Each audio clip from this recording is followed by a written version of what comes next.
দেখতেছিলাম তোর ঘাড়ে বাইক আছে কিনা।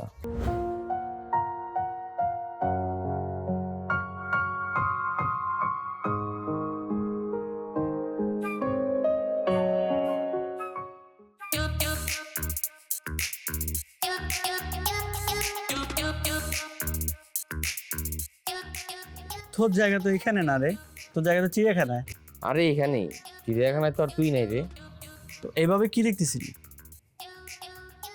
দেখতেছিলাম তোর ঘাড়ে বাইক আছে কিনা। কিছু পাইছস?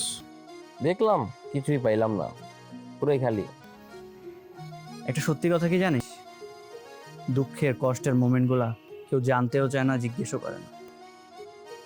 আমার কি হয়েছিল মামা, বলতো আমারে। কি আর হবে, এই যে তুই আইসা লাভ বাইট টেট খুঁজতেছস, আর এই দিকে যে মশার কামড় খায় আমি পুরা শেষ। কালকে রাতে ঠিক মতো ঘুমাইতে পারিনি, তুই আমার হাত দেখছস? আরে বেটা, ঘটনা কি সেটা খুইলা কো আমারে। ঘটনা আর কি হবে রে ভাই, ওই বাসায় কিচেনই আমার জায়গা, ওখানে আমি কালকে রাতে ঘুমাইছি সারা রাত মামা, মশার কামড় খেয়েছি। আরে বলিস কি, আমাদের সাইডে আসছিলি কি ভাবছিলি এখানে অনেক ভালো থাকবি? হ্যাঁ রে, ওখানে গেলাম ভালোবাসার জন্য গেছি, ভালোবাসাও পাই নাই, ভালোবাসাও পাই নাই। চিন্তা করিস না মামা, আমার পক্ষ থেকে তোর জন্য একটা গিফট আছে, খুব তাড়াতাড়ি। কি সেটা? মশারি। তুই বাসা থেকে আসার সময় যে মশারিটা রেখে আসছিলি সেটা আমি কালকে তোর জন্য নিয়ে আসবো। ক্লাস শেষে তুই মনে করে নিস কিন্তু আমার কাছ থেকে। আচ্ছা এখন কফি খাবি? না তুই খা, কফি টফি আমি খাই না।